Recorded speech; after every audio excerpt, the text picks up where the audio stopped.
Okay. All right, we're all set, Mark. All right, thank you. We're going to call the meeting to order. Welcome everybody to our regular meeting number 49. Hope everybody's having a good summer. We've got a lot of good information to look at tonight. So let's get on with our business. We've got minutes from July 27th. Anybody have any changes, modifications to make? Lois I'll gave, take them. Lois gave me one change under new business. Under architect report, the third word says started and it stared, and it should say started. All right, great. Thank you, Lois. Anybody else? How about a motion to approve the minutes? So moved. We got Second. Bob Berman first, seconded by Bob Ike. Thank you. All right, all in favor, please raise your hands.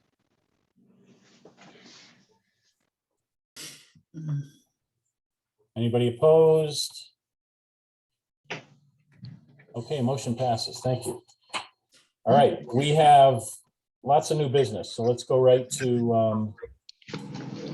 our team from TSKP. We've got Tai Sue and Richard in the studio. Welcome. Thank you. Nice to see you all again.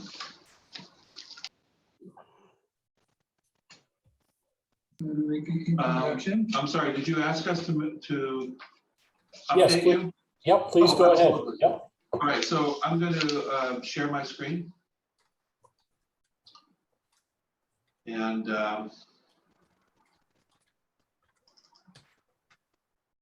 let's see, bear with me for a second.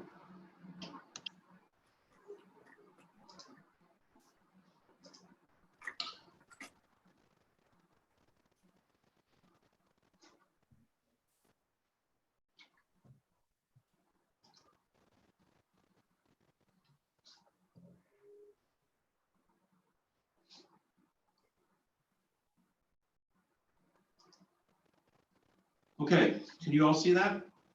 Yep. Okay, Yes. great. So I'm going to ask Tai Sue to talk about this. This is the same presentation that we had anticipated showing the building committee a couple of weeks ago. So we really haven't changed anything. It's the same information.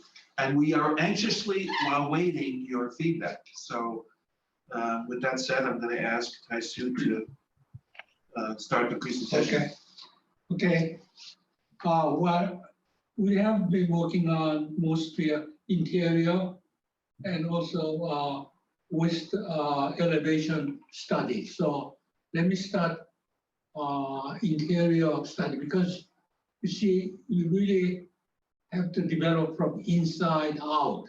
So you can't just study elevation without looking at how the interior. So I want to just go through interior design. We have made progress so far. This you've seen before. Main hallway, I just remind you, you're coming in at the right side where glass wall is, and you go up steps, and then you look out the center green. And then left side, you have a circulation desk, and the main hall, main adult area is 2 stories high.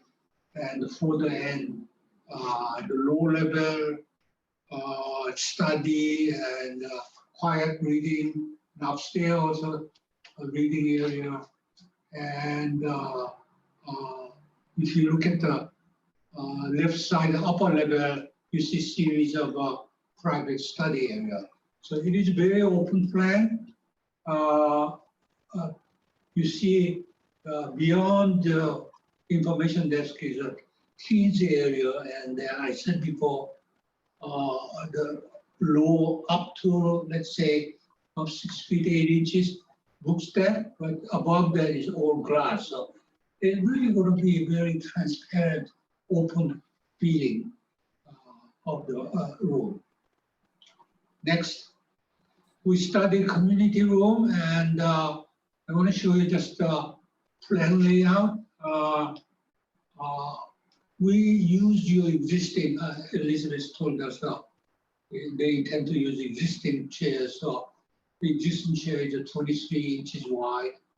So one plan is showing center aisle layout, and it shows 103 seats, and the other right-hand side is without center aisle, it seats 123 seats. So the chair is quite wide, 23 inches. Without arm, you have about 19 inch wide, so you will sit more with the smaller seat.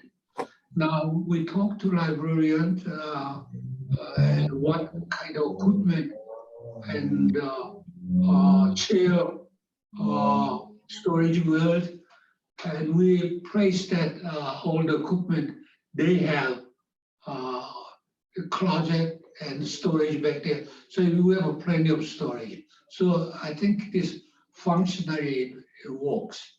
Next.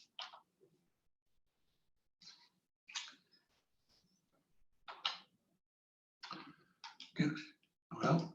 Oh, how's okay. Okay. This is the section through the room, community room. And now the floor to floor of fourth floor is about 16 feet.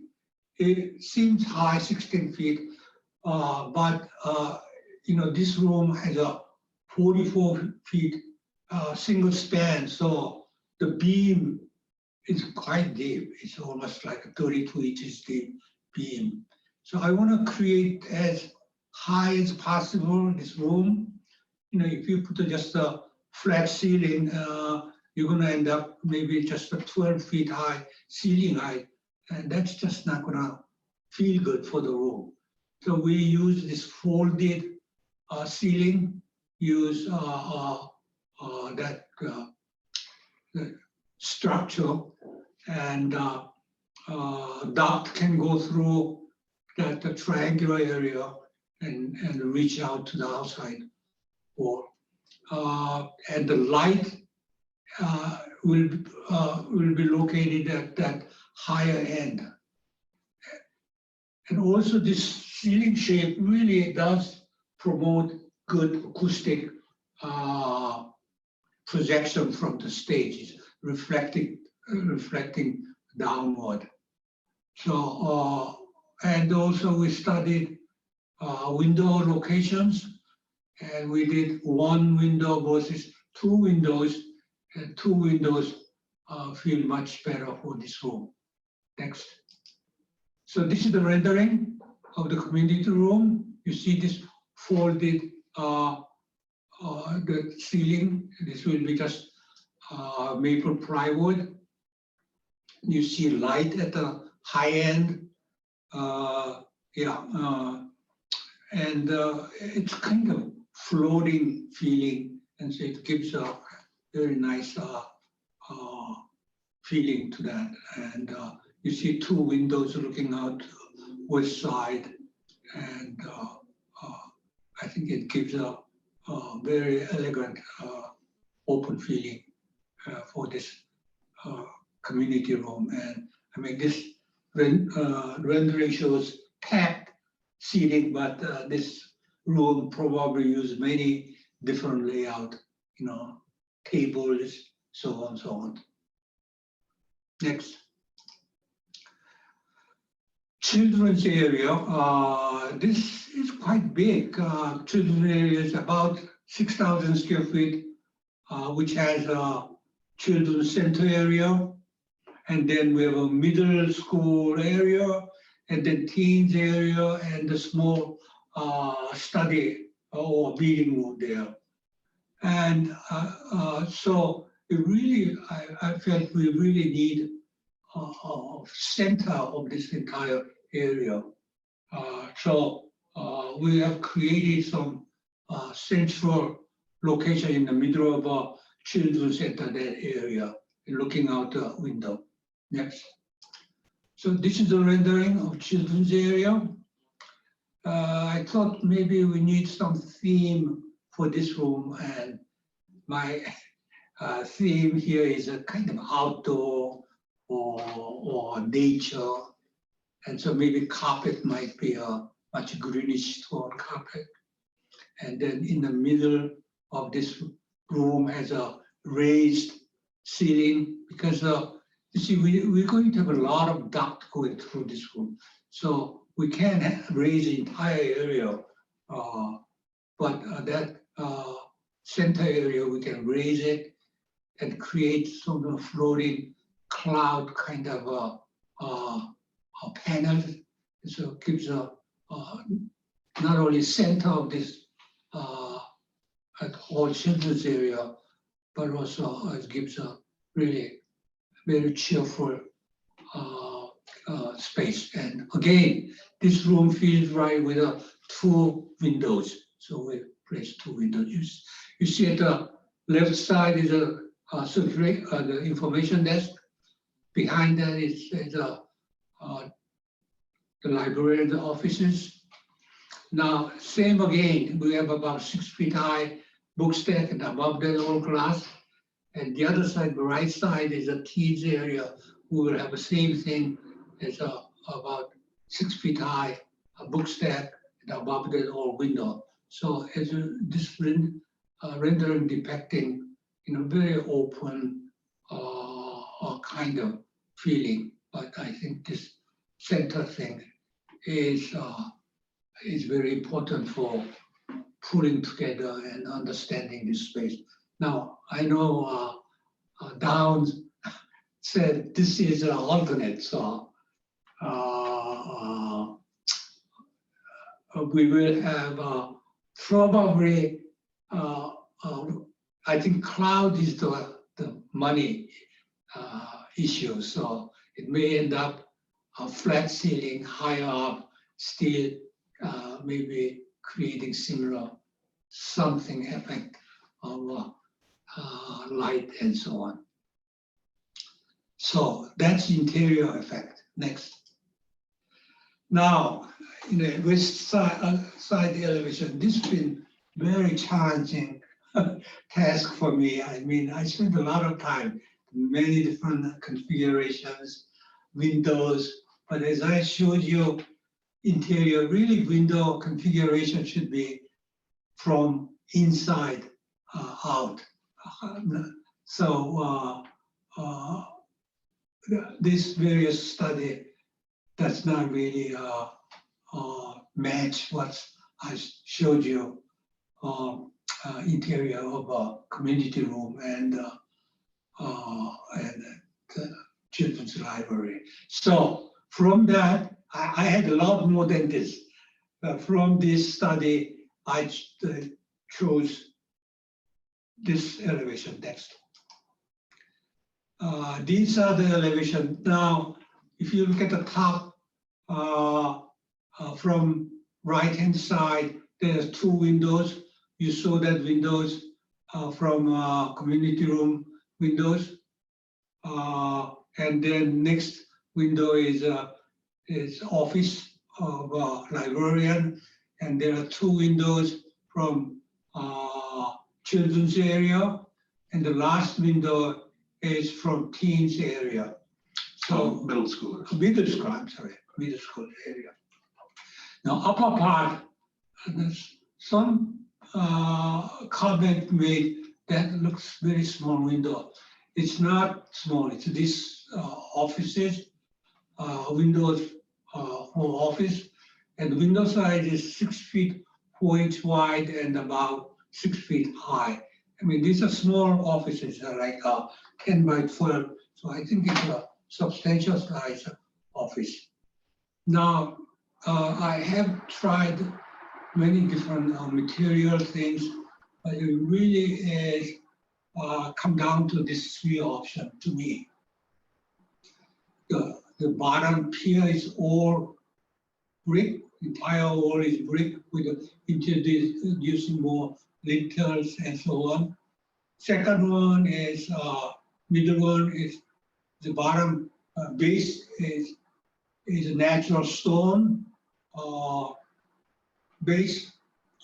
And the last one is concrete. The reason I studied this concrete is downs mentioned and maybe our structure also commented. Maybe making the down bottom is all concrete might be much more economical. So my thinking is this: we maybe go base build as this concrete masonry, and as an alternate we can do stone or brick. That very easily, I think we can document that.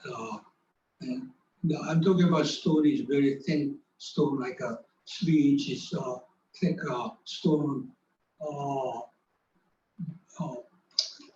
placed on top on the concrete. Next. Now, this is the one you saw before. And as you can see, this window certainly is not reflecting interior study we did. And number of comments, this seems not interesting enough, and so on. So that's why we did a lot of studies, right? Next. So this is the one you saw windows correctly shown. And also, see, this is a west face. So I think some kind of sun control is important. So this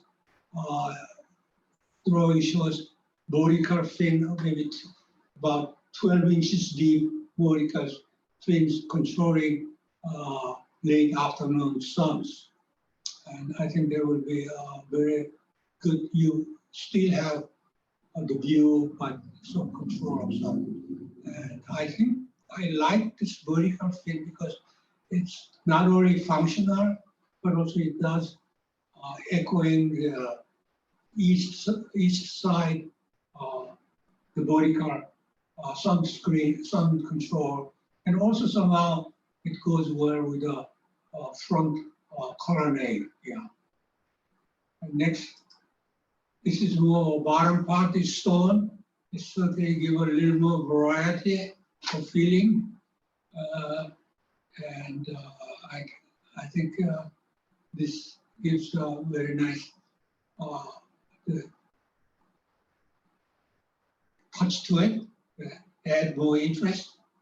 Next, third one is just simple concrete. So these are the options I recommend. And now, I thought about, some of you said it's not interesting West Side, but I really like to show you some of historic lesson or precedent we can learn something from. Next. You see, this is the picture I took, church on Main Street of Hartford. I mean, here's a very strong front columns entrance, right? And it's a side elevation, very simple punched window.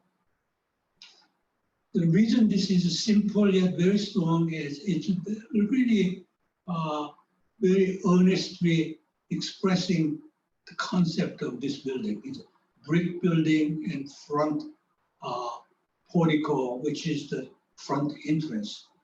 And just to think of this side elevation, making, adding several different materials or the different shape of windows and so on, that really kind of messing up the simplicity and strong idea of this building. And so I just wanted to share with you, it's not necessarily a good idea to make all four sides interesting. I think it's more important to really follow the basic concept of what the building is about. When you do that, I think as a whole building becomes much more strong and much more memorable and interesting. So that is one certainly lesson I I'd like to share with you next. So going back to these two options, I certainly like to recommend all brick or stone at the bottom. And certainly we can document that base is much inexpensive, simple concrete, and this will be more add alternate. I think this is my last slide, and Yep.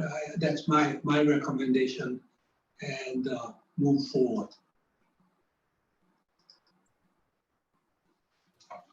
Okay, I know you have more to present, but why don't we stop and digest that and have comments and questions? Bob Berman, I see your hand up. Thank you, Mr. Chairman. Yeah, I have a question regarding the second floor. It looks to me like the 4, maybe 5 windows on the left have the pane, the shades, or whatever you want to call them, on the outside, and the rest do not. Am I correct in that? And if so, why? Why is just those few? I see which one. Yeah, so those are not windows, Bob. That's a grill or a screen. So let's take a look at that. 12, 13, or 14? Oh, this door is not clear. That's it. Oh, okay. The last 3 windows, that's a grill. Because you see, that's the sunken mechanical area, outdoor space. So we gotta bring some air to this open mechanical space. So it will be a grill. Let's see Okay, if I can- all right.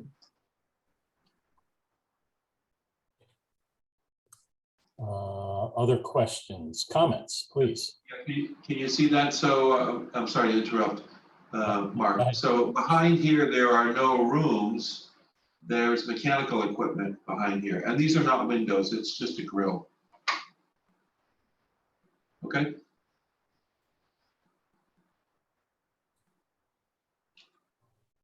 Okay, other questions or comments?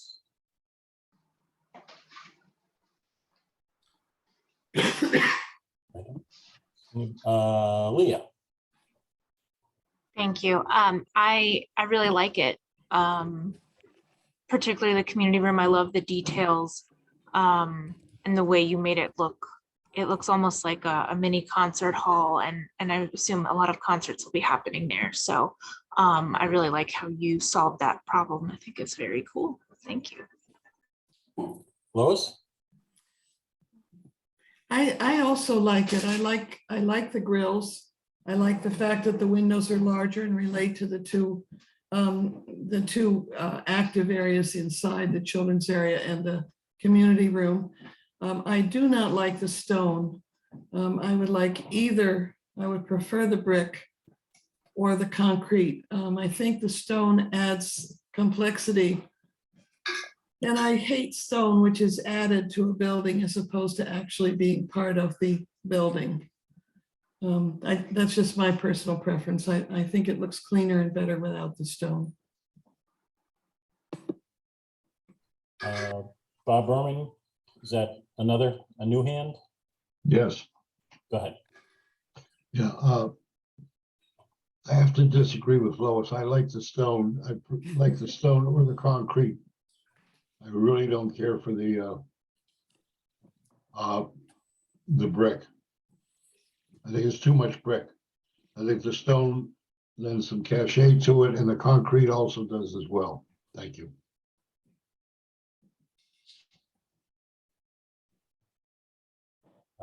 Anyone else? Leah, is that same hand or a new hand? Okay.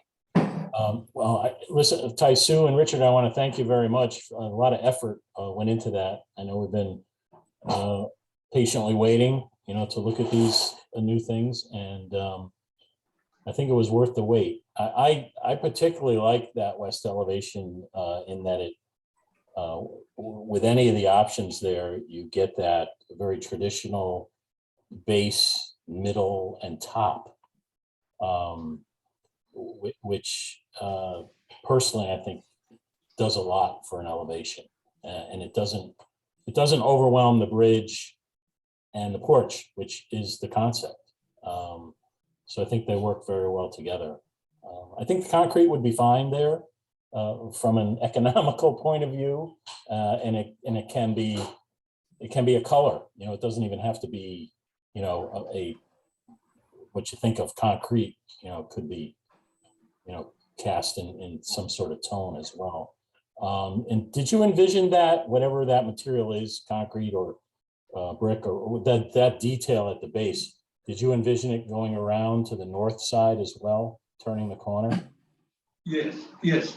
If that same line will go on north side. I mean, well, Some of the north side, I would think. yeah.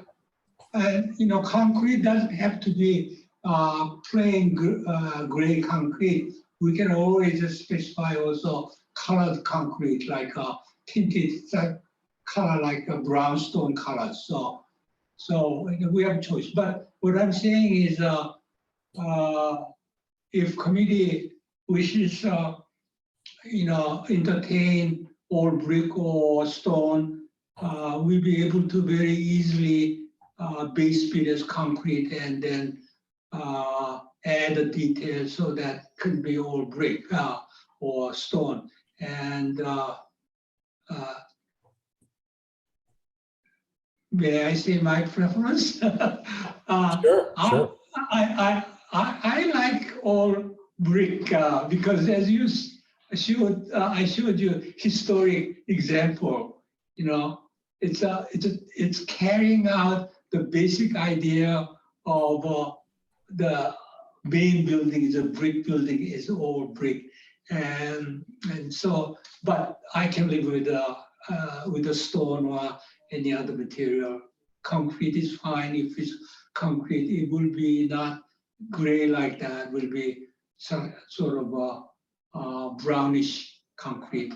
So from distance, it look like something other than concrete. So I really appreciate you guys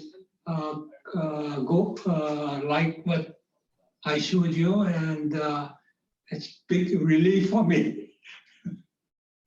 Thank you. Well, it's nice that it's an achievable kind of alternate. Yeah. You know, to Yes, pursue. yes, it is.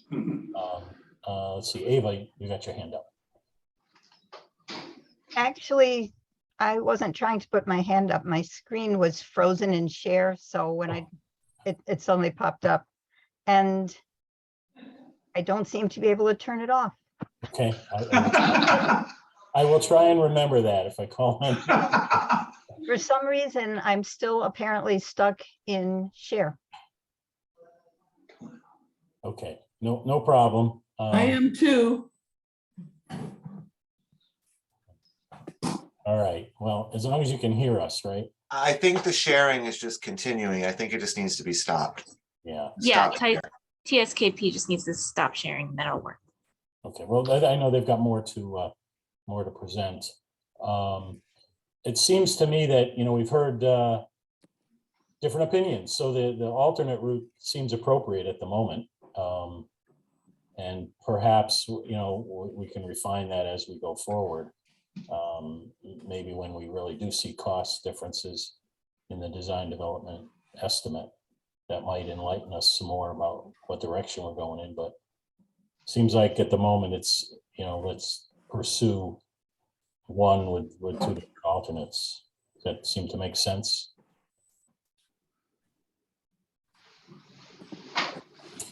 All right. It makes sense to us as well.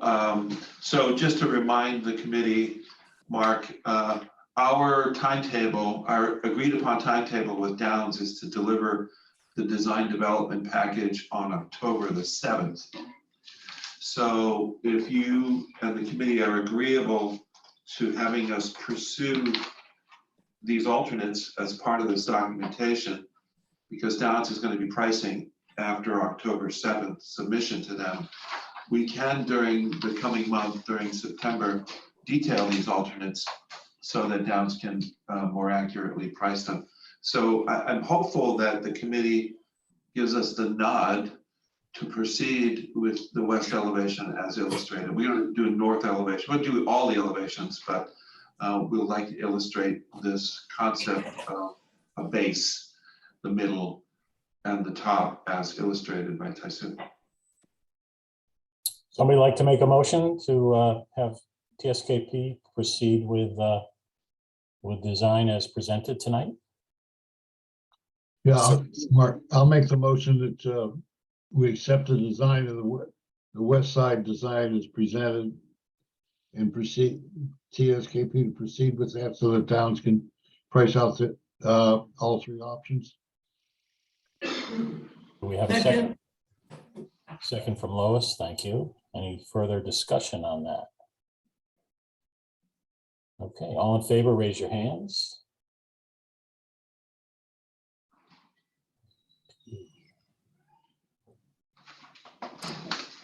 Anybody opposed?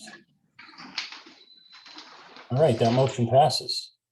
All right, that's a great milestone tonight. Thank you. Thank you very much. That's great. All right, and you guys have more to present? Yes, I want to present another update to answer some questions that are still out there, such as the direction of the driveways. And for us, the issue of dumpster location is, so now we're going to like the west elevation study to where are we putting the dumpsters? And we've done some study of that, working with our landscape and site planner, as well as with SLR, the engineer. It's not a simple solution because it is a tight site.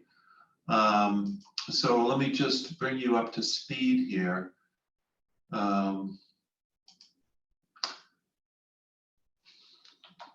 Okay, just as a reminder, this is where we were at the end of schematic. We had this concept, which we are all familiar with. I don't need to go through it. I just want to point out that in that schematic design concept, we had proposed a dumpster location here. And we chose this location because it's out of the floodway. Remember that we have a floodway. This is the eastern side of the floodway that goes through the site. And also there's a western edge of the floodway. That's what passes through the site. So we need to keep the dumpsters out of the floodway. And we know that there's also some utilities on the site. In particular, there's a large sewer line that passes from the north to the south on the western side of the proposed building footprint.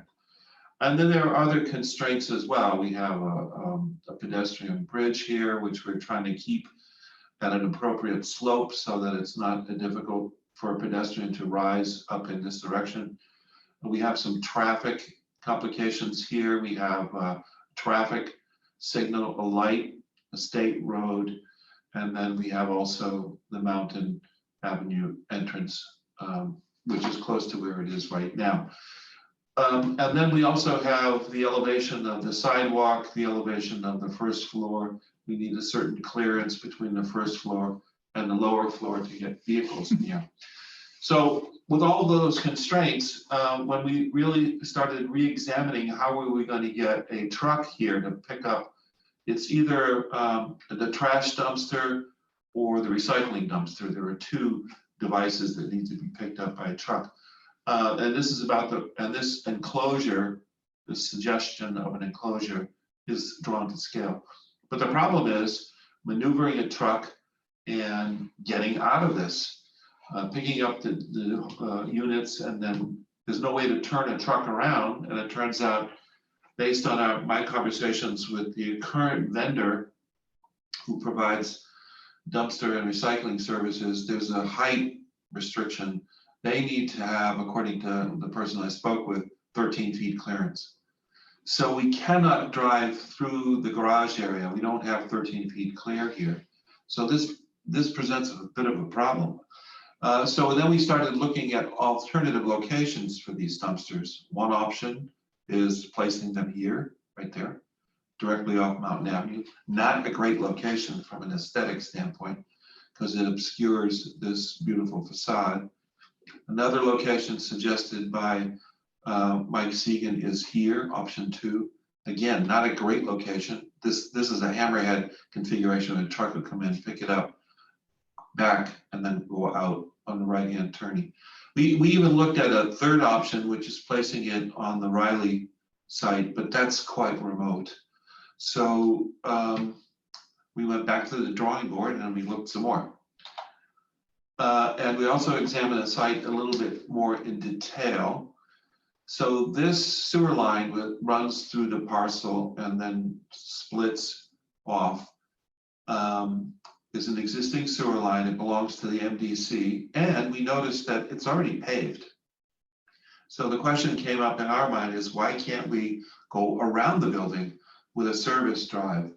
And that could solve the dumpster problem. So then we asked Richter and Segan to start examining this. So one of the options they came up with is a service drive that goes outside of the footprint of the building, under the pedestrian walkway, picks up the dumpsters and then exits out this way. And then they realized, well, we can't do that because the dumpsters are in the floodway. And so is this alternative. If the trucks come in from this side, pick up the dumpsters and exit out this way, that's also in the floodway. So those are out of the question. So that left a couple of other options. One, we place them here, but that's difficult for a truck to maneuver around this corner. It's out of the floodway, which is great, but this is a bit of a problem. And then the last option we looked at is here, in this location. So a service vehicle would come in around the building, pick up whatever they needed to pick up, and then go out. So that's where we landed right now. Our next step is to continue with the planning of this site, including topography and landscape, and present to planning and zoning. We did contact the MDC to talk about what would be the restrictions of doing this pavement, and they are agreeable. We spoke with 2 officials at MDC. This is not a problem. They can certainly allow us to pave it. In fact, it's already paved with existing library parking spaces here. But there are some encroachments that they pointed out. One encroachment is this bridge overhead. Even though it's high up in the air and we can get a truck underneath it, they wanted it high enough to make sure that their vehicles, or their contractors who have vehicles, they were suggesting a 14-foot clearance. We're going to approach them again and say, we'd like to do a 13-foot clearance, because that's all we need for a dumpster truck. But they have concerns about their future maintenance of the sewer line located. So that's something that we need to appeal to the MDC. That's one encroachment. Another encroachment, they said, is if you have any utility lines, storm lines crossing the right of way, and they probably will be based upon SLR's evaluation. Again, that's an encroachment. They don't have a problem with it, but that's something that we need to appeal for them. In the conversation, they said, what's with this tree over here? It's in there right away. And Richter and Segan said, that tree must be 75 years old. It's been there for a very long time. And probably it was planted around the time the MDC put their sewer in. It's close. We're not sure exactly which came first, but we said that is not part of the project. We're going to try to conserve that tree, protect it from any disruption. But they warned us that may be something that they will need to look at more closely in the future. Not as part of this project, but in the future.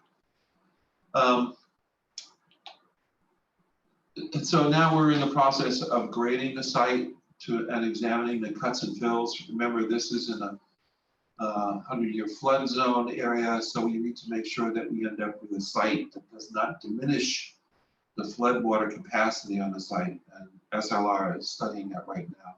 We're also making sure that the grades allow for a vehicle to pass underneath the pedestrian bridge. And then we're in the process of developing the landscaping concepts. This will be important to the Planning and Zoning Commission. Our intention is to create screening here so that you don't even see these dumpster and recycling bins in the side yard. We can push these as close to the side yard as we possibly can. That would be allowed. And we actually could create a level area for the trucks so that these dumpster and screening are low. So this wall would be quite low. It would be sufficient to, along with planting, to screen the area. And that's sort of where we are. I just want to talk a little bit about traffic. Taisu, I think wanted me to mention that. I think the consensus among everyone, and our consultants included, is that both driveways should be two-way driveways. So someone could come in from Tungus Avenue, they would turn after the signal and then come in, and they could go into the parking garage here, park, and then exit. And we would probably end up recommending right turn only from SLR, our on-site traffic consultant. Or you could enter from Mountain Avenue, and then go into the garage. And then you have the option of getting out of your parking space and then going back out to Mountain Avenue. Or you could go in the opposite direction and exit onto Tungus Avenue. Again, it would be a right turn only. So that's the consensus so far. That's what we would like to proceed further. And we are then going to get a formal traffic report from SLR. I believe they have reached out to library staff to determine the recommended number of parking spaces. All of that will be part of the planning and zoning submission, which I'm hopeful we can do both to inland wetlands and to planning and zoning the first week in October. Richard, Yes.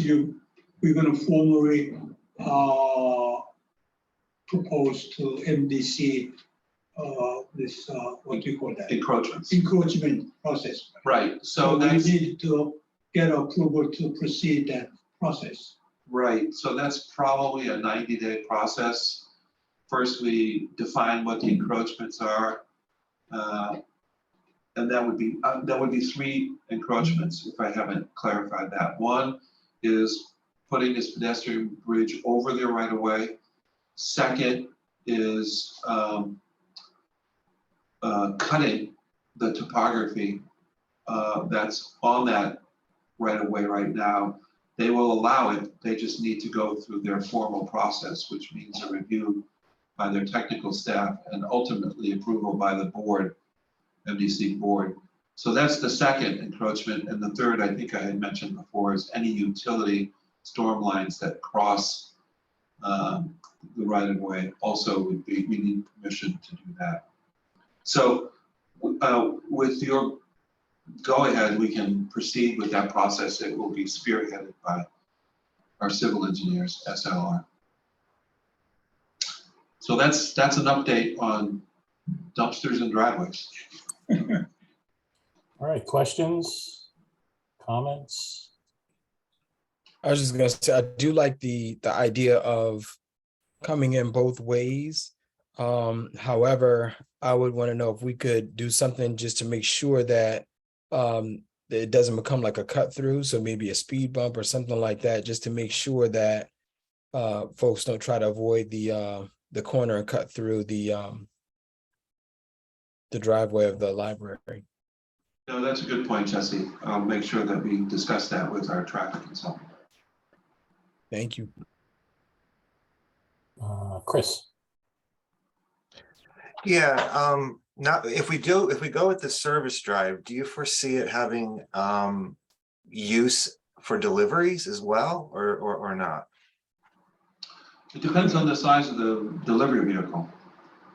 So you have a curb cut right now on Tungus Avenue, a place where a delivery vehicle will pull off, get out of the traffic flow, and come in the front door for delivery. That is certainly one option. But if it's possible for the delivery vehicle to come onto that service drive outside the footprint of the building, it wouldn't be able, unless it's just a small van or a pickup truck, you're not gonna be able to get a big truck through the garage. So they could go around the building and park there temporarily, I suppose, and then come into the building at the lower level. So that is possible. Thanks. I was just wondering if we want to, once we move down with this, forward with this, if we want to discuss that again, possible delivery flows. Yeah, I think that's a good question. We want to know how every vehicle is, coming and going. Yeah, the other thing, that service road, I know the fire marshal's going to be extremely happy about that. He really, I know we already checked, he wasn't requiring a loop road around the building, but I think he's going to be happy with it. Although if you do go ahead with it, he's going to want to know that he can pass under the bridge as well, I'm sure. Right. So just something else to think about there. Any other comments, questions? Mark, I have a Yes. question. I have a question about the location of the charging station underneath the library. Okay. Yeah, I'm not sure we have identified those particular spots in the space underneath the library, but we should definitely have our mechanical consultants, the electrical consultants identify them, or at least put in conduit for future charging stations, both under the library, as well as even in the former Riley Lumber parking lot. You may want charging stations there, as well as McMahon. I'm sorry, I haven't talked at all about the site plan for McMahon, but that site plan is much simpler. I think that was what we expected, that there would be charging stations at both locations and also at McMahon. Right. Yeah.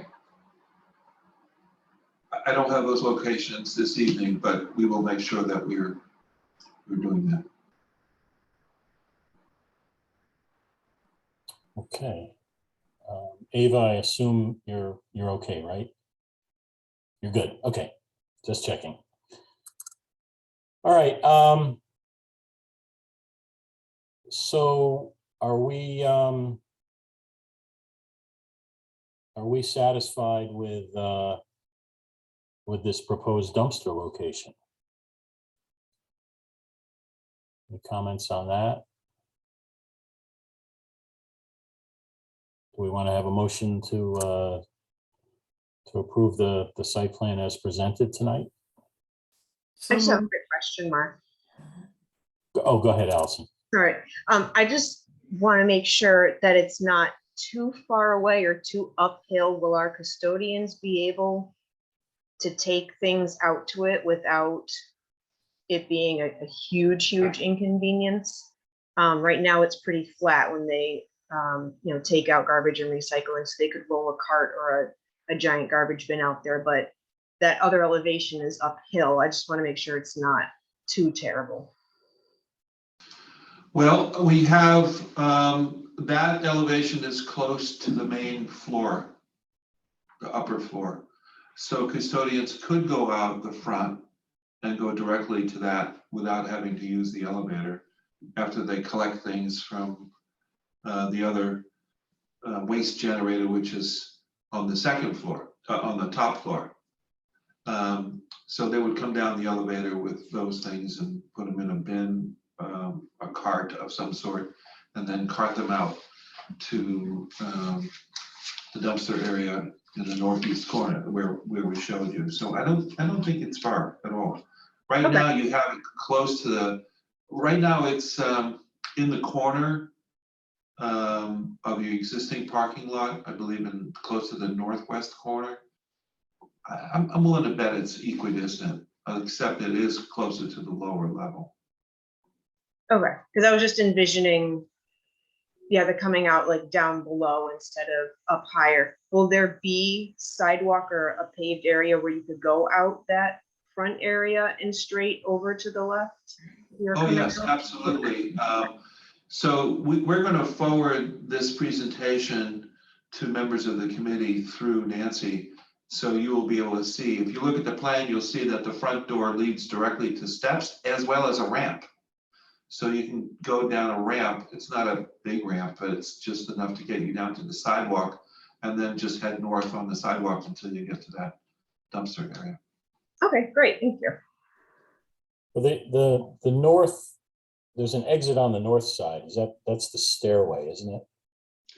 That's correct. Okay, all right, so that's probably not where trash would be coming out. Okay, just thinking about that. Other questions? Somebody want to move approval of this concept, this site plan concept? I'll move, Mark, I'll move approval. Moved by Bob Berman. Do we have a second? Second, Second.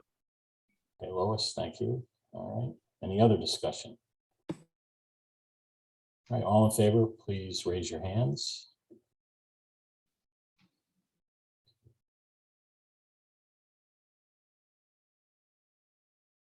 For Bob Ike. You have your hand up. You lost Bob Ike. But we do have a majority. Anybody opposed? Okay, motion passes. Thank you. All right. That's great. Go ahead, Richard. That's great. I appreciate the committee's reactions to both the traffic and the driveways, as well as Taisu's west elevation. I think we've accomplished a lot. So we move forward. Yes, thank you. Thank you. All right, so you guys are all set. Let's move on to Downs. We've got Scott and Tom and Kyle. All right, good evening, everyone. I just need to share my screen. Everyone see that? So far, so good. Okay. All right, so for a project update, we're looking at our schedule continually. And for design and construction document schedule update, our design develop, well, TSKP's design development documents at this point are due for October 7th with the consultants for review. So we can get into the estimate, and our estimate will be due in the beginning of November. Looking to seek building committee approval beginning that second week of November for budget and possibly for DD, as long as P&Z meetings go okay. P&Z meetings, review at the end of October, could go into November, but we'll see how that goes. We've accounted for the MDC encroachment permit that Richard was talking about earlier for Prosser. So with that being a 90-day process, we would be looking for that to be in its final stages by the end of December. That would allow us, well, we could still prepare bid documents with TSK PCD drawings being provided 100% the second week of January, and building department permit set review for the middle of January going to February. It's a 30-day review. I may have that more than 30 days there. I'll take a look at that. With the deep permit being settled out for the end of February. So that is the design and construction document schedule update. For bidding purposes, we'd be looking to put early bid packages together, for instance, for demolition, that second week of January. And then the remaining bid for the middle of January going to the middle of February. I do have the owner relocation update to the beginning of February. I realize that could happen earlier, but that's where I have a date that shook out for it at this time. And I understand that can change, and that's fine. Have the town approving the early trade and procurement guaranteed maximum price for the end of February, and the town approving the phase 2 GMP for the end of March. In regards to our construction schedule, we would look to start our early trade packages for the beginning of March for McMahon, and then proceeding with the balance of the project for the beginning of April. And Prosser again for the beginning of March, and the construction for the balance of Prosser beginning of April. So same time frame at this point. It was a little staggered before, but now it's starting to meet the same dates. Any questions on the schedule? Bob Berman, you got your hand Yeah. up?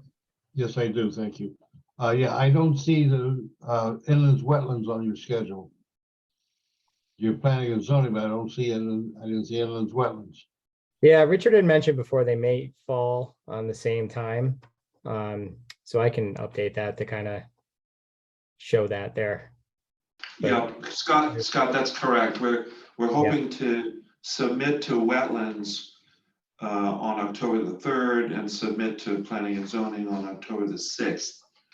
So that's our target dates. Yep, I think I put the worst case scenario date from the latest update, but yes, I understand. Bob, I can update that though. That's fine. Thank you. You're Lois? welcome. I don't see the state grant for McMahon in here. It seems to me we're getting pretty close to being able actually to file for that before construction documents are signed. Am I right or wrong? We had gone through the logistics of all that previously Yes. and left the option open if we could use the money for furnishings, something less than $1 million, which was not an option. So, my understanding at the moment is we are not pursuing that, based on our previous discussions and criteria we set. So I was unclear then from Elizabeth's last email where it suggested that she was in fact working on that. And I'm just wondering how the timeframes are, in sync or out of sync. I agree with your confusion, because the building committee said, we would pursue it under a certain set of circumstances, which are not we can't meet them.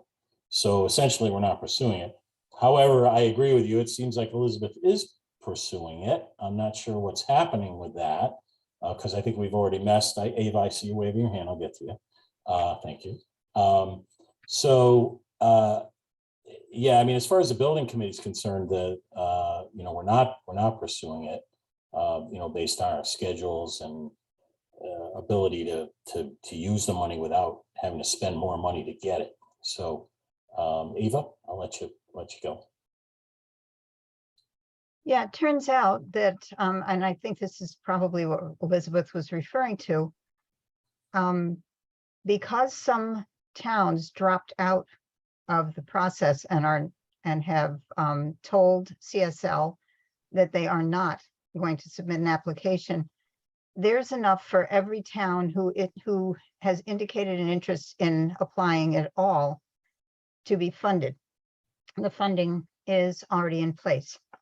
CSL has also indicated that because there's enough funding for every library who may apply, that if Bloomfield applies and then it turns out that we need to decline, that would not be held against us in the future. It would not damage any other libraries. So it's a possibility. Also, normally, the bond commission meeting would be in December, and all of these grants would be approved or not at that meeting. There were problems with that before for a number of reasons, which don't now apparently exist.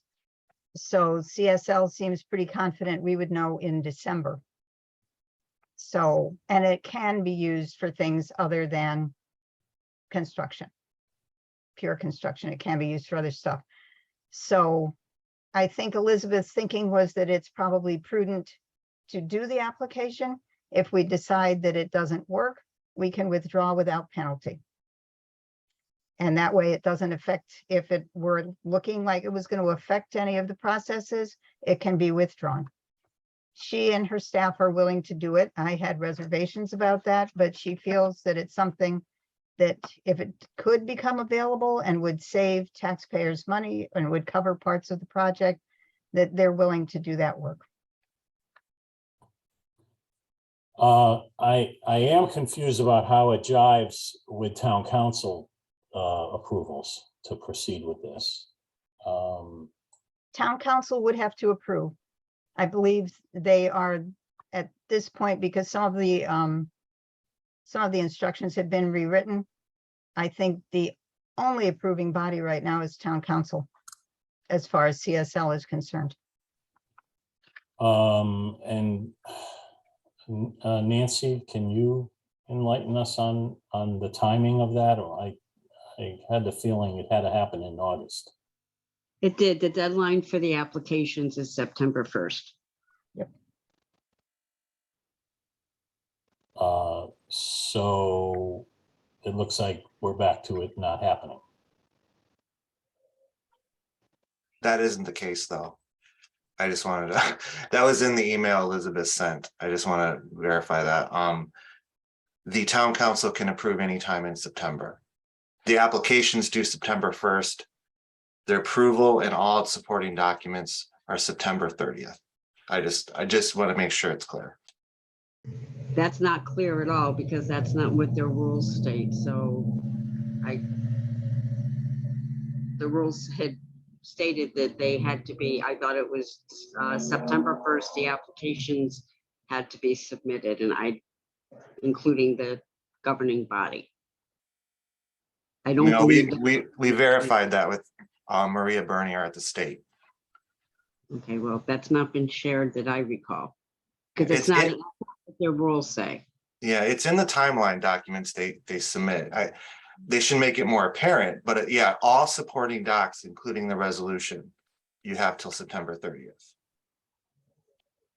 All right, so Chris, library staff is going to proceed with submitting this application. Is that what's happening? No, we can. I think it's just important to be clear on what the options are.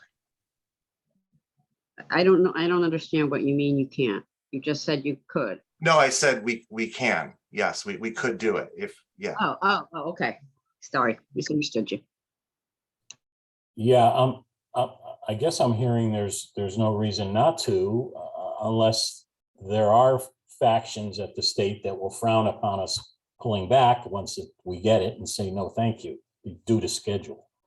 And I don't know how we confirm that. I know Maria has said that in her correspondence that would be okay for us to do that. I guess we have to take her at her word on that. So Yes. Ava, did you want to add to that? Maria wouldn't say it if she were not sure. Okay. The other piece of that puzzle, if we were to get this grant, we would still have the option and or the necessity to have town council allow us to use that money in addition rather than in substitution of our borrowing. So, we would have to look at that time schedule as well and whether we would do that or not. So it sounds like we have nothing to lose in, other than the time and effort of staff, when they're willing to do it, move forward with that. So I guess we thank the towns that have withdrawn already ahead of us. Bob? Thank you, Mr. Chairman. Couple things I want to point out to people. Number one, there's an election coming up in November. What happened last year in terms of the bond commission meeting, I see the same issues existing this year, even more so. Because the results of that election are going to determine whether or not there's a bond meeting in December. And I suspect there will not be in December. It's a crapshoot. And even if it is in December, that means we have to have a contract there and signed and agreed to before we go out for bid. Or rather, before we sign any contracts for bidding. We're talking about signing contracts for bidding sometime in February. Bob, At I the think the latest. contracts have to be signed before we even go out to bid, I think so too. review the bid. And I think it's a safe bet that we're not gonna have the contract from the state in December. We're probably not gonna get it till sometime middle of February, middle of January at the earliest. So that, I'm not sure submitting this stuff and then getting all that and going all the way to the end and then saying, whoops, sorry, we're not gonna do it because we gotta go out for bid now. We don't wanna wait another month or 2 months or 3 months. I know people are saying it's not gonna jeopardize us in the future when we apply for stuff from the state. I don't believe it. I'm sorry, but I just don't believe it. I'm not being a pessimist. I just have a hard time believing that when you go ahead, you apply for something and then you say, oh, I'm sorry, we don't want it, they're not going to end up holding that against us. I think it will end up coming back to bite us. Thank you. All right. Are there any clarifications we can get on the timing of all this that'll help us make a decision? Chris? Yeah, Can I suggest we perhaps have those clarifications sent to us? they actually were, I think. Okay. So there was an email on, Let me finish, and then maybe we can just put them together in a coherent package and actually have an item on the agenda to approve and vote on at the next building committee meeting. Since we don't apparently need to have town council approval prior to September 30th either. So we could then make a recommendation for town council for their meeting. Chris, would that work out so potentially the building committee would revisit this on September 7th? yeah, we would have to submit the application part by then, but that just requires Stanley Hawthorne's signature. So we could do that part of it and then, wait on the rest of the documentation and the town council approval and all that, based on what the building committee recommends. All right, that sounds like a plan. Any other comments on that?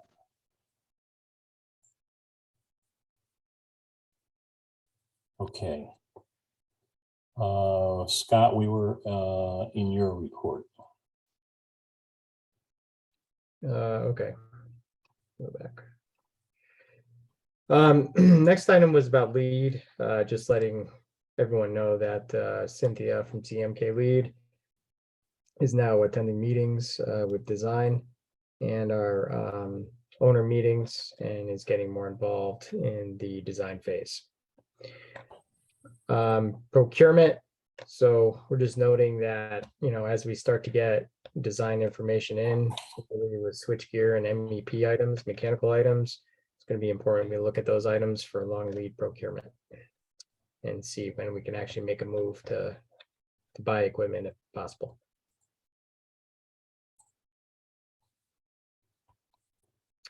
Okay. And that'll do it, Mark. All right. Questions for Scott or anybody at Downs? Let's see, Nancy? Yeah, I had two questions. Scott, is there another charrette scheduled with Cynthia? Not yet. I think we're working up to that. But as soon as Okay. they're in, she'll get the information out to everybody. Okay, and my second question was the long lead procurement. What type of items are we looking at? You're looking at switchgear, which is over a year or over to get. You're looking at rooftop units, which I don't know that we have rooftop units on Prosser, but we do on McMahon, but still we have HVAC units that, have 7-8 month lead times. It's things like that. Roofing material too, Scott. Oh yeah, roofing material. Yep. Thank you. Deputy Mayor Davis. Yeah, thank you, Mr. Chair. Scott, a quick question for you. I've received a couple of inquiries about, I guess Diana was going to be working as a communication and marketing, and there was mention of having a consultant, Dwight Bolton. When does the process begin for recruiting local individuals or businesses within the community for this project? I know there was going to be a Bloomfield construction business inclusion. When does that process begin to start engaging some of our local residents into the process? I would say this fall. And, as we work our way to design documents and as we're learning more about the project, I would say this fall is a good time for that. Yeah, Gives us- Deputy Mayor, There's more to talk about. I can add a little bit to that. It is on our list to engage Dwight Bolton, and I think at this point we're targeting October because typically we will do that around the design development deliverable. So when we receive that, at that point, we will start to develop the size and the scope of the bid packages in preparation to begin developing that, because that's kind of the trigger of the bid package development, because the design documents are a little bit more complete. And now we have a pretty good idea of the value of what the bid packages are going to be. And at that point, we'll go out to the community and try to engage and get some feedback. So middle of October, I think. Yeah. Thank you. You're welcome. Great. Other questions for Downs? All right, let's go on to our owner rep, Chip. How you doing? Good. How are you? Good. So Chip, you're taking the lead now with Bob on our swing space endeavor. Yep. Starting to catch up with all the work that's been done already. I've met with the library staff to understand their perspective, what is the expectation for temporary spaces, what some of the options are, what as they start to identify what's going to go into storage, what's going to be used in other spaces. I want to try to get a floor plan together of the temporary space. I've been trying to connect with a time with the property manager. I was not able to go yesterday afternoon with the other folks that went, but working on that so that we can really have a document that we can start to lay things out and make sure we have the right spaces. So not much of a formal report yet, just trying to catch up and start and take some of the load off Bob as we move forward on the temporary space. Great. Bob, you have anything to add at this point on the swing space? Yeah, a couple of things to add. Number one, yes, I met with the library staff there yesterday, and they went through, they measured, looked at everything, and talked about what they're going to do and how they're going to do it, and where they're going to put what, and they have a lot of options and thinking to do because it's basically wide open space. So they're trying to figure out how they want to do it. And I understand that we talked about some of the different things, different options there. I was able to get the Public Works today so they could take a look at the space, see what from their standpoint needed to be done. They are going to be able to help us in terms of fastening cabinets to walls if we need that, as well as dealing with the issue of the one public bathroom there, making that vanity, making sure we have a handicap accessible vanity there. If we need some more electrical stuff done there, they probably will be able to help with that. They also wanted to make sure they know where everything is because the custodial service they're going to be providing as well. They took a good look and they'll probably be coming back again to look at it again too. One thing I have learned that I think will make everybody a little happier is the fact that both Frontier and Comcast are in Wittenberry Mall. So that helps. We have both options available to us. I was able to attend a board meeting for Belk last week, in which we had a very good discussion about what they want and why they want the money for the space there. There's not a firm commitment on their part yet, but it's about 95% of the way there. What they're looking for is $1,500 a month because that's going to include utilities as well, and that fits within our budget. And I want to bring that back to the committee, let you know that that's what they're looking for that. I don't think it's an unreasonable amount, considering it will include utilities, which will not be included.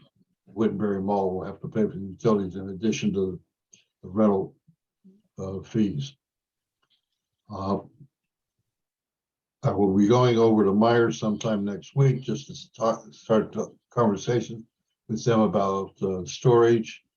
And Chip, I will be talking with Chip to see what his availability is so we can go together on that.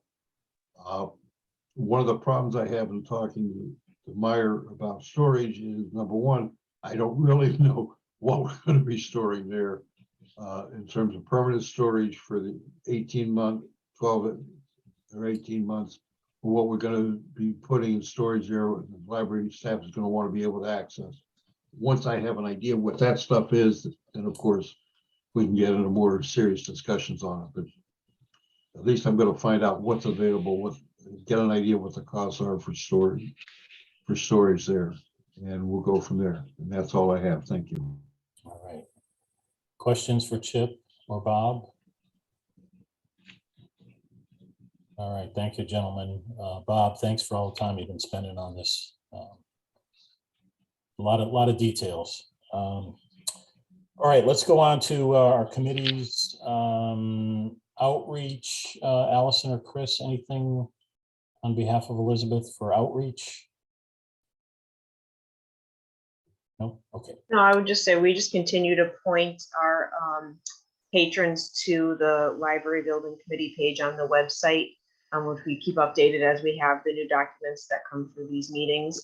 And we are also promote these meetings themselves and encourage people to come and to speak during the public comment section. And a couple of weeks ago in our weekly newsletter, we sent out a reminder about the building committee, and we have everybody's headshot on the website. So we sent that out as a part of that newsletter as well. So people know that it's, other residents who are involved, and again, encouraging them to give feedback directly to the committee. Great, thank you. All right, Leah, and our ongoing efforts with technology. Yep. So I just sent out a poll today for us to pick our next meeting date, and probably be after Labor Day, since this is a weird time of year. So that's pretty much it. Yeah, it's tough getting people together in the summer. In terms of technology, I just want to make sure that TSKP and Downs are okay with the progress that we're making. We need to keep feeding you guys enough information to keep going. So, your feedback whenever, always on these issues is important. So we know we're headed in the right direction. Yeah, I think a lot of good information came out of the last meeting with Chris put that list together. And I think we need to work to, a budget and probably a matrix chart, like before. Go ahead, Richard. Yeah, so Scott, you bring up a good point. When we last talked, we said that it would be good to work out a matrix because some technology components are installed by the owner. Right. It would be a separate bid package, I would imagine. And some of that material gets delivered to the library and installed by their own technical staff. Some components are installed by the electrical subcontractor or a subcontractor to the electrical contractor. The the voice video communications components may be run by an IT subcontractor, but the final instruments that are installed, let's say a telephone, a desk model telephone, could be installed by the owner. So a matrix would go a long way to divvying up the responsibilities to make sure that we include in the specifications the power that's required, for example. We do need to develop that matrix, and so we'll be working with Scott and with our electrical sub-consultants and with Chris to figure that matrix out. Great, thank you. Okay. All right, and we have an owner's rep committee that I guess can be disbanded, correct, Mr. Berman? We have anything else on that? No, it's signed contract, ships on board. We don't need to be involved in that anymore. All right, well, thanks for doing that. All right, okay, so we're on to approval of purchases. Nancy, we have any purchases? No, we don't. How about, we do have invoices though, right? We have to pay some people to be here, right? Yes, we do. We do have to pay our friends at TSKP. So the first one is invoice number 200802-8, and it is for $31,000. It is for 60% completion of design development services for Prosser. So moved. Moved by Mr. Ike, seconded by Second. Jesse. Thank you. Any discussion? All in favor, please raise your hands.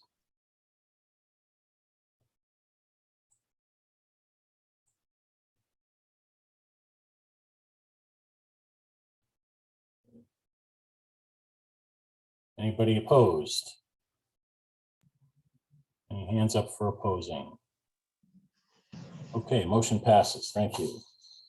We have another invoice for TSKP. This is for 60% completion of the McMahon design development, and it's for $10,129.99. So moved. Moved by Mr. Ike, seconded by I'll second it. Mr. Berman. Thank you. Any discussion, questions? Mark, Lois, go ahead. I have a question about, there was travel time, and I was interested that it was only for one library, not the other. It was a very small amount. Right. I can answer the question, Yes, Mr. please. Chairman. Yeah, so that travel time was for a staff person who works out of our Boston office. And that staff person, along with staff in his office, are working on the McMahon Library. You've seen their presentation material before. That particular travel time was for that person who's leading that effort to come to Bloomfield from Boston. Thank you. Any other questions? All in favor, please raise your hands.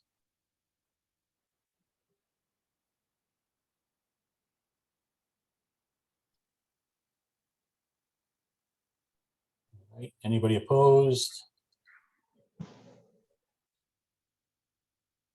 Okay, motion passes. Thank you.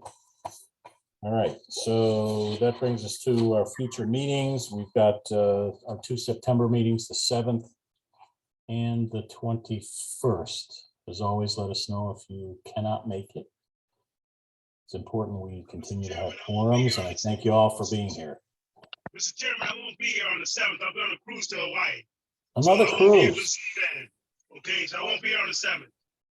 Well, Bob, that hasn't stopped you from joining us before being on a cruise, so I don't know if we can accept that or not. It's a 6-hour difference. So you mean at 6, it'll be noon there. And I'm trying to hitch a ride with Mr. Ike. I know. All right. Thanks, Bob. Enjoy. All right. Comments from the committee. I just wanted to start out first we didn't get a chance last time. I wanted to thank the town council for approving our additional monies for our square footage. So thank you very much for that. And while I'm giving out thank yous, I just want to say to Public Works and Glenn Garrity how much we appreciate his involvement in this process. Very important we get it right, because Public Works is going to be taking care of this building for a long, long time. So we appreciate his involvement. Okay, other committee comments, Deputy Mayor. Thank you, Mr. Chair. I guess I missed my hand when Mr. Berman was giving his presentation on the swing space, but I wanted to ask if there's been any consideration to the Blue Hills Fire District building as a swing space for McMahon Winterberry, because I don't know, but I'm assuming there could be some challenges with Belk as far as hours. And I know that the fire district has been a great partner in the community. So I was curious as to whether or not that is something that's been analyzed and or discussed. Go ahead, Mr. Berman. Thank you. Yes, I can answer that. Yes, that's where I first went and talked to them about it. The problem is that they utilize the training room 2 or 3 evenings a week for training, and then they also have meetings in there. There's also no storage space for computers and the stuff there. There's no real security there, and they were not. They didn't think it was going to work out very well for them. That's the reason why we ended up going down to Belk, because I first approached them, talked to them to see if it could possibly work there. Unfortunately, it could not. Thank you. Okay. Other committee members with comments? Hold on 1 second. Nancy? I see your hand up.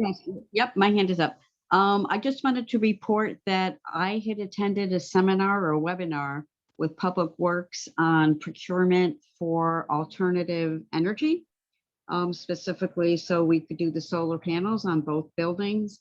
And when I come back from vacation, Public Works and I will be meeting with the rep from Connecticut Conference of Municipalities to flesh that out, which we think is going to be the possibility to help us to be able to go through the procurement for the, not for the panels, but for some purchase power agreement. I know it doesn't, the project is not paying for it, but I just wanted to report on that, because obviously the panels are going to end up going on top of the buildings, and that part is part of the project. So stay tuned. We'll report back at another point, but I just wanted to give an update on that. Thank you for that. Any other committee members? I don't see hands up, so let's move on to public comment. Nancy, do we have any people from the public with their hand up?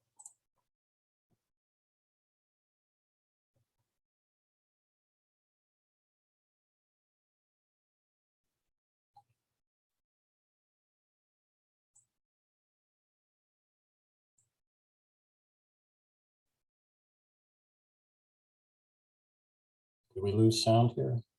Yeah, Marshall Rudnick, I think I allowed him to talk. Marshall, if you can hear me, you should be able to speak. Yeah, I can hear you.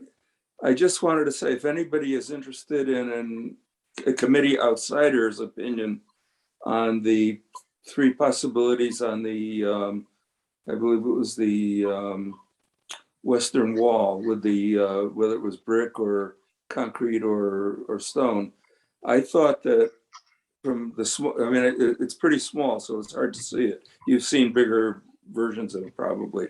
But it looked to me like the brick version, sorry, Bob, gives it a more of a fluidity to me. I mean, the way it looked just in that small little sample that I could see, it was hard to tell with the stone because it was so small. And the concrete, concrete is concrete. If they can paint it or something, that might be obviously a good option. But to me, the brick just gave the whole building a beautiful fluidity. Just my opinion. Thank you. Anybody else in the public?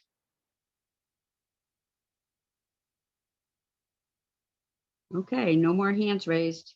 All right, thank you, everybody, for attending. I think we accomplished a lot tonight and look forward to keep going forward. Do we have a motion to adjourn? So moved. Second. By the cruiser, Bob Ike, seconded by Mr. Berman. All in favor, wave goodbye. And thank you again, all. Take care.